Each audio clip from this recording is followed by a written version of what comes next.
Hello, and welcome to I Hate Talking, a podcast about talking, including etymology, frustrating topics, current events, and other random subjects. I'm Adam. And I'm Steph.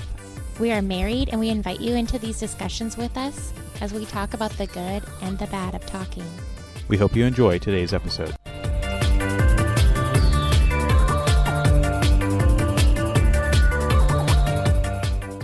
Welcome to episode 101 of I Hate Talking. Hi, everyone. So I suppose we'll keep going on our Latin theme from last time because learn something new and interesting about the word second. Second, like S-E-C-A-O. O-N-D. S-E-C-O-N-D? Yes, as in the measurement of time. Number 2. 1 second. Number 2? The second of something. I'm the second child. Well, that's actually how second got its name. Okay, tell me about it. I want to know. So, basically, it's a medieval Latin phrase that developed the word minute because they had hours, and then basically minute became a smaller part of the hour. So, para minuta meant the next smallest part, dividing up an hour into minutes. And then the phrase or word second came about because the Latin phrase was pars minuta secunda, the second smallest part.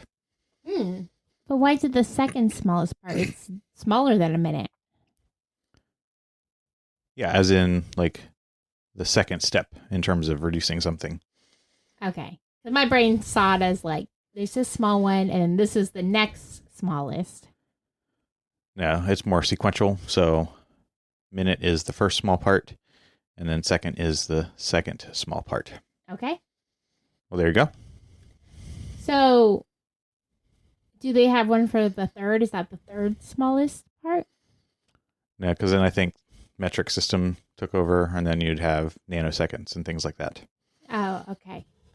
But second, so like a second is 1 Mississippi. Right. Right. I don't know if medieval Latin people would have really a need to divide time smaller than a second in terms of the lives that they lived at that time. But do they still use it the same as like, I'm the second born in my family? Does that mean the same thing? Yeah, secunda would just mean the second thing, as in a sequential thing after the first. But then like the next thing after that is still second? And then that would be third. Oh, okay. Well, you said they didn't have a third. Well, I don't think they had a third division of time. Okay. So it's not like minutes, seconds, and thirds, whatever the word for third would be in Latin. Okay. But second comes after the first. Wait, what is it again?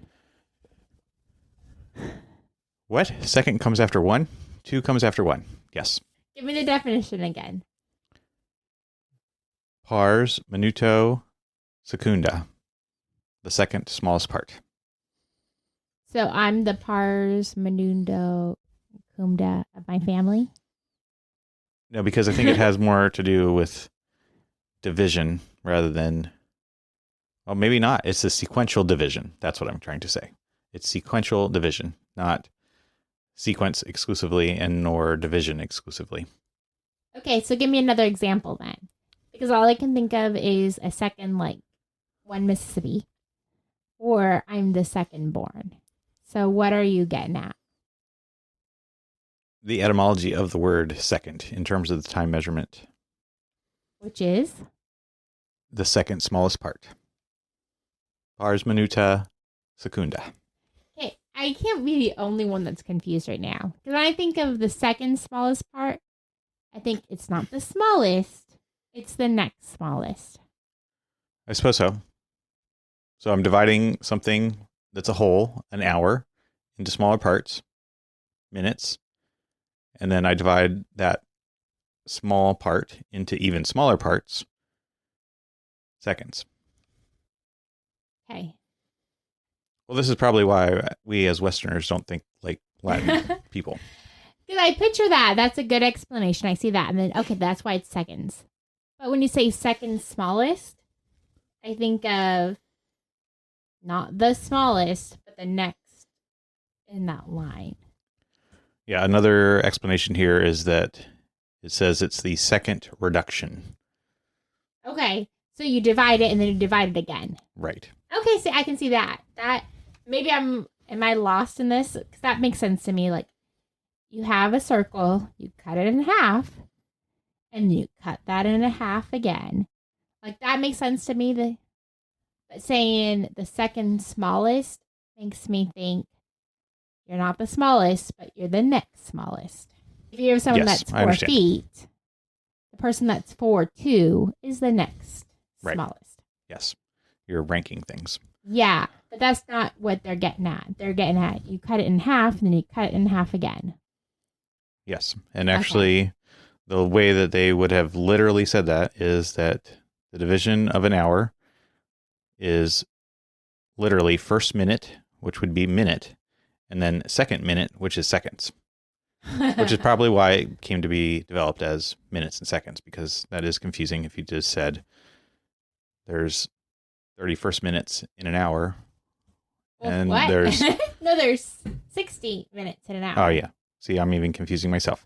And then there's 60 seconds in a minute. So it's so confusing to There's say. 60 second minutes in a minute. In a first minute. Yes. There's 60 second minutes in a first minute. And there's 60 first minutes in an hour. I think we're so confused, and I'm sure everyone driving right now, or whatever they're doing, is confused too. So, okay, there's 60 minutes in an hour. We all agree on that, right? Yeah, and in the Latin, 60 first minutes. Oh, man. And then there are 60 seconds in a minute. Or in the Latin, there are 60 second minutes in one first minute. Oh, man. So they're saying a minute, and then they're dividing that. Is it sort of, it reminds me of cousins. The whole, like, you're my first cousin. You're my second cousin once removed. And how it's hard to track all that. That's what it makes me think of. Or it's like a minute, a second minute. Right. And they, like I said, apparently have never divided seconds into an additional 60 increments, because that would be like... Is that nanosecond? No, because they would have, if they had a need to do that, would have divided by 60 again, because they're using base 60 for time. Mm-hmm. And that would be tertius. Okay. Or third. And what is a nanosecond? A nanosecond is a metric division of a second, where they are taking 1 second and dividing that by a billion. Is that right? Yes. 1 billionth of a second. Can you give us an example of that? According to Wikipedia, a nanosecond is to 1 second as 1 second is to approximately 31.69 years. A microsecond is 1/1000th of a second. So it's faster than us even taking a breath. Like a quick... Right. And that's why people in the 13th century would not have needed to talk in even microseconds, let alone nanoseconds. Okay, can I get deep for a minute? Okay. Why do we need to now then, if they don't back then? So with more advanced scientific methods, and especially computing and things like that, where we're measuring electrical currents in circuit boards and things like that, that there is a need to go down to that level of granularity to be able to program things and understand mostly probably electrical type devices. So, like, maybe when they send a rocket into space, that has to be that precise? I'm thinking in my real everyday life, I don't need it, right? Probably not, though you use devices that are built on science that uses nanoseconds. So computing, telecommunications. I wonder, it reminds me of, we've talked about how we've moved recently, and we used to live in the country, and now we live in like a city in suburbia, so outside the city. I am shocked at how fast the internet is, which sounds insane. I feel like what do you call it? Medieval? Medieval. I feel like a medieval person almost, if I can exaggerate, because the internet is so quick. And I forget now if we're not at home using our home internet and I'm just using my cellular internet on my phone, how slow it is. But there was a time when we lived at our old home that my internet was the fastest out of everything. And we used mine when we had to do something quick. Now I am annoyed when I'm not at home and I have to wait for my phone to load. But it's not slower. It's just I got so used to it being immediate. Perhaps. I think it actually is a little bit slower. Oh. I think we actually maybe had better cell service at the old property versus here. So you're saying that, like, so I have AT&T for my phone. So AT&T at our old home was faster than it is here? Yeah, I think so. And I have Verizon, and I think that has the same experience. So we just might not be as close to a cell tower, or we're now in a more populated area, so more people have more devices connected to the cell network. But do you notice that your home internet, if you're on the home Wi-Fi, it's much faster than your cell? Yes. Yeah. Why is that then? Because that was not the case at home. If we needed anything quick, we had to go on to our cell phones or even do our hotspots on our cell phones. Right. Well, I'm saying that, yes, our internet is faster here, home internet, and it is faster than the cell service. But I'm saying that the cell service at the old property was better than cell service here. I'll believe you. I don't know if that's true, because I feel like I just got used to immediate response. But maybe. I believe you. Right. And then our old internet at our old property was still slow even after upgrading it. You remember how slow it was even before we had that upgrade? Yes. Yes, I do. We used to only be able to watch one movie a month on our cell service or on our Wi-Fi at home before it went to like a crawling, buffering, constant speed. We could watch one full movie, maybe one and a half, and we were done for the month. And we had family visit, and they always kind of joked about how insane it was that we lived so far in the country that this was an issue. And then they came and visited after the upgrade, and they were shocked. And again, they admitted that this is not good. It still wasn't good, but it was significantly better than what we had. Because we could watch, I don't want to exaggerate. What did you say? Maybe 3-4 movies without buffering? Right. Well, there was a certain allotment that you were guaranteed the higher speed, and then it would slow down after that. Yeah. So, yes. Yeah, 1, 2, maybe 3. Yes, even they noticed. They were like, wow, what happened? This is so quick. And I'm like, it got upgraded. But even then, we all knew this wasn't good. It wasn't a great service, but it was infinitely better. And so, yeah, just how quick we get used to upgrades. Because then we started getting annoyed at the upgrade. And we'd have to remind ourselves this is so much better than it was. That's true. And there's a use of milliseconds, because you not only measure your download speed and your upload speed, but also your ping. That's basically how fast you are getting responses from the server. And right now I just did a speed test on our home Wi-Fi at our new house, and it is 14 milliseconds, which is pretty good. After our upgrade at our old property, we would maybe get like 200, maybe up to 500, 600 on a bad day. But before the upgrade, we would consistently get 1,000 millisecond pings, which is terrible. I never quite knew what I was looking at, but you'd occasionally have me check the speed of the internet. And so I would. So I knew the ratio of a good day versus bad day. But I didn't quite understand it. So you're saying that you're getting 14 right now.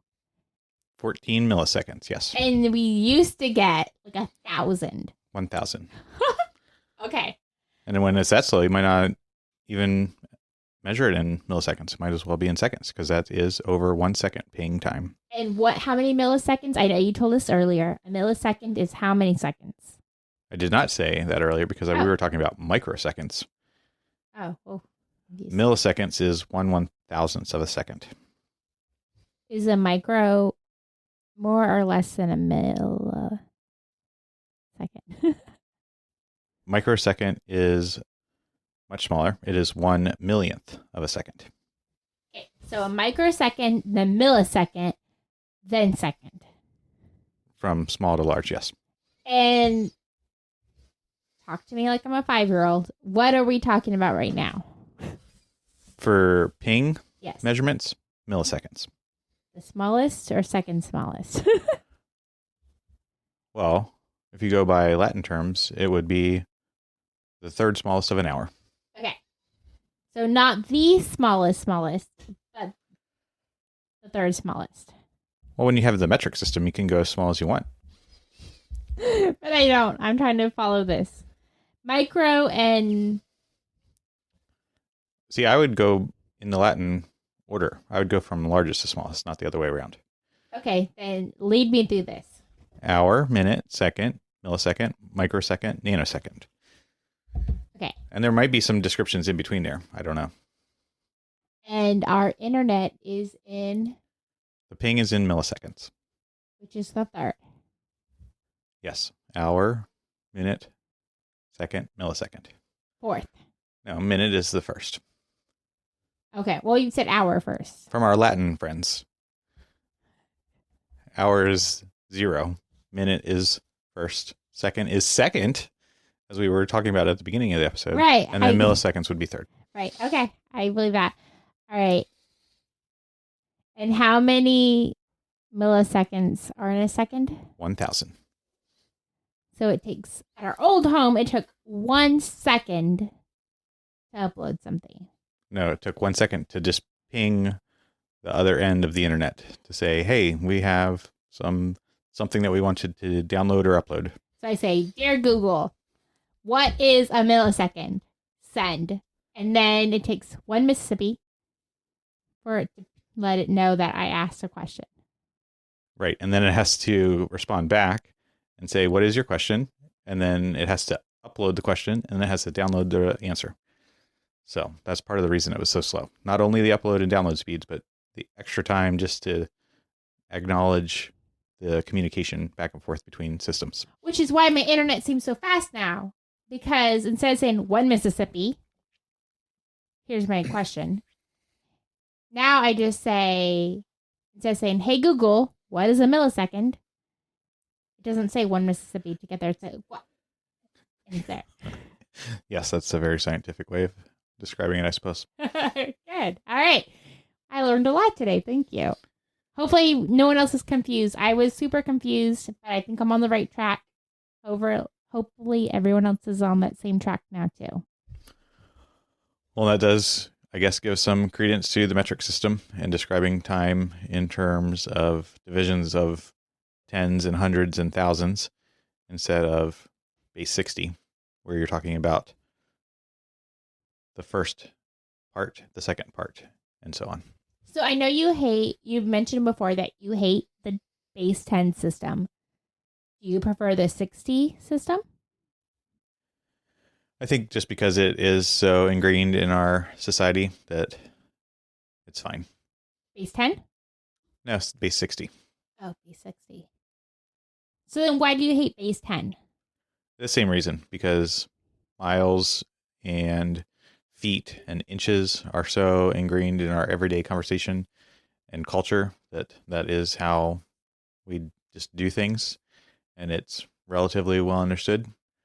Like even just something simple where a speed limit would be stated in kilometers per hour. It is not something that is intuitive because we've used miles per hour for all of our lives. We have a child. Oh, I love him. he has decided that he hates Fahrenheit and only talks in Celsius, which is great, except for it is a very obvious when somebody says something here in America, we always talk in Fahrenheit, and he will react as if it's Celsius. And I tell him, you can't do that, buddy. Like, I understand you prefer Celsius, but we live in a Fahrenheit world. And he refuses. Someone says something about temperature. If they say, like, what's the temp, like, how hot is that meat coming out of the oven? He'll give it to you in Celsius as if it's a fact. It's like, you can't, this is not the world you can do that in. And it is sweet and obnoxious, and he hates Fahrenheit, and he refuses to live in a Fahrenheit world. Yeah, I mean, it's been more of an issue recently where our weather has been all over the place. And I think that's true for most of the U.S. right now, that there's hot days and cold days. So when you say it's 40 degrees out, it could be that it's 40 degrees Fahrenheit. Probably not so likely 40 degrees Celsius, but maybe. Yes, and so weather... Maybe a better example would be like 20 degrees. 20 degrees has been probably not in the last month or so, but it has been 20 degrees Celsius in the last few weeks. Yeah, that's Celsius for us, yes. Fahrenheit, no. But it is obnoxious because they'll be like, what's the weather like? I'm like, it's going to be 65. And he's like, Celsius? Oh, man, it's going to be so hot. You know what I mean, Fahrenheit. It's 65 degrees Fahrenheit. It's a very pleasant day outside. Right. I don't think it's 149 degrees Fahrenheit outside. Yes, and I think it's a bit he's doing, but it's starting to get old because I can't convince him that we live. He tries to tell me all the perks of Celsius over Fahrenheit, and I believe him, but we live in a Fahrenheit world, so he needs to accept it. Or we could just start doing everything in Kelvin. Oh, no. We're going to do our own. Can we just make up our own family measurement? I suppose so. That's a thing, Anything right? is possible. I think Yale. Okay, this might be false because I'm a Gilmore Girls fan.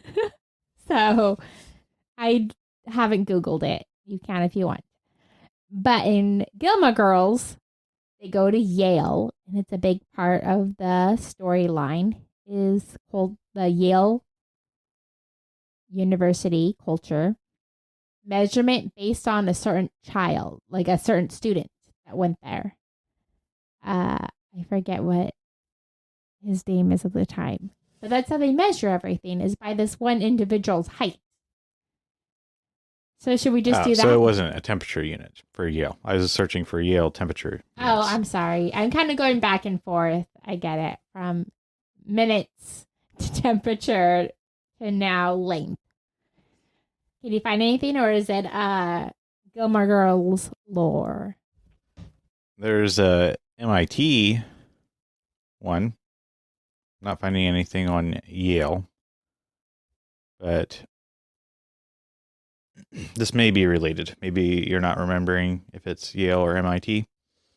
No, it's definitely Yale. She goes to Yale. The parents go to Yale. So maybe they stole it from MIT because MIT has a smoot, which is where a particular person laid down repeatedly on the Harvard Bridge, and they used his height to measure the length of the bridge.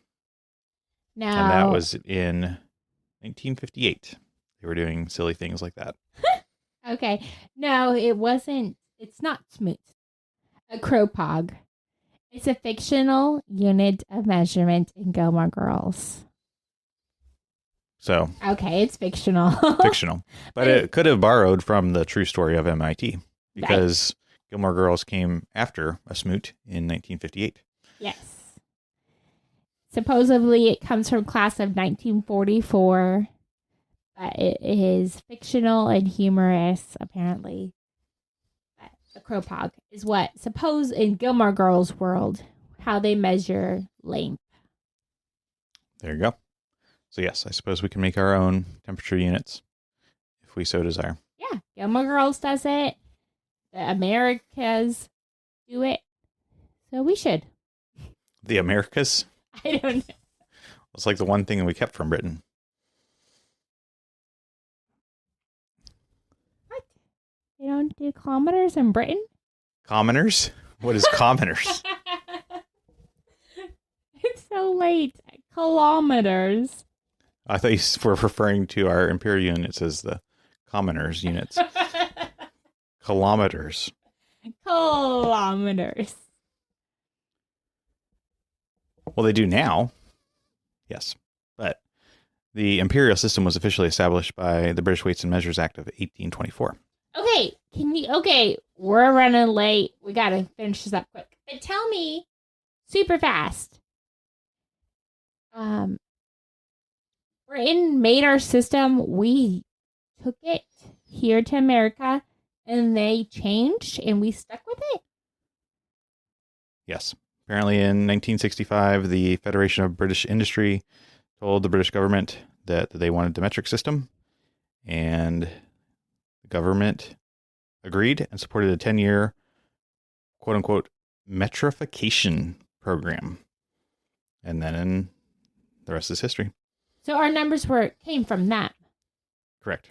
So it's like when we use their, and we call it the dollar, but if we use their pound, and how like they still use the pound, but they also take the euro in most places. If they get rid of the pound completely, it's got kind of idea. Yes. Why?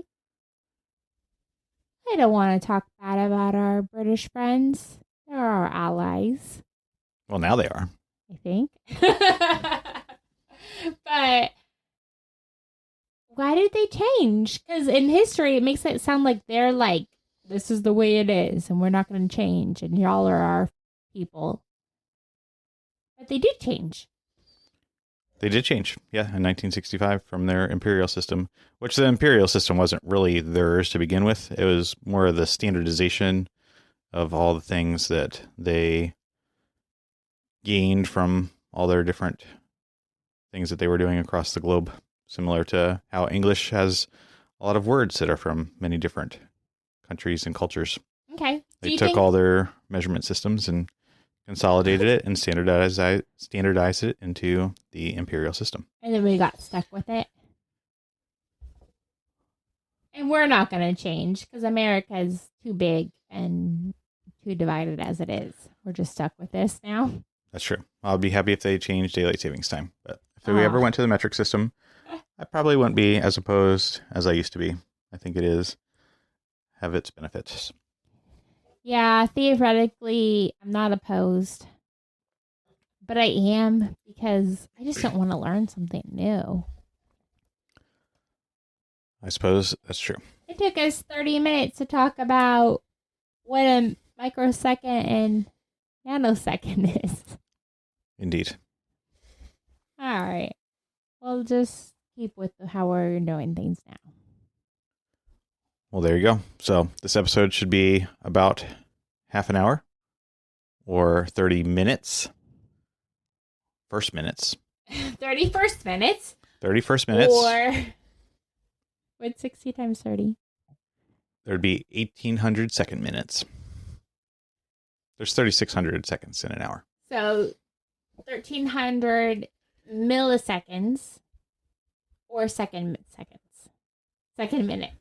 Half an hour, 31st minutes, 1,800 second minutes, aka seconds. Okay. That's why we don't use those phrases. We just talk hours, minutes, seconds. It takes so long to say it. So if you are confused at this episode, you can always share it with a friend and they can be confused as well. Or perhaps you like this episode and you can like, share, subscribe, and share it with somebody else that may like it as well. It only takes a second minute. It only takes a second minute. That's what you're saying. To share. Yes. So, from your friends at I Hate Talking, until next time, remember, it is only through talking that we begin the journey to understanding.